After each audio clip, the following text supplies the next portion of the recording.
আসসালামু আলাইকুম। নেত্রকোনা থেকে আরিফ মিয়া বলছি। তো বর্তমানে যে তোফাজ্জলের মৃত্যুর দৃশ্যটা নিয়ে আমি একটি গান বানাইছি, নিজের লেখা গান। জানি না গানটা আপনাদের কাছ থেকে কেমন লাগে। যদি ভালো লাগে অবশ্যই সবাই লাইক কমেন্ট শেয়ার করবেন।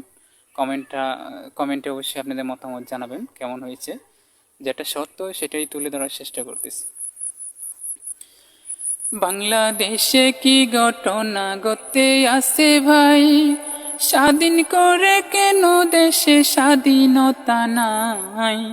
তোফাজ্জলের মৃত্যুর দৃশ্য সবার কাঁদাই বন্ধু হে।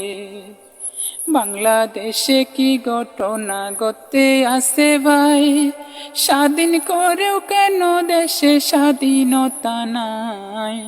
তোফাজ্জলের মৃত্যুর দৃশ্য সবার কাঁদাই বন্ধু হে। তারে জন্মের কানা কাইতে দিয়া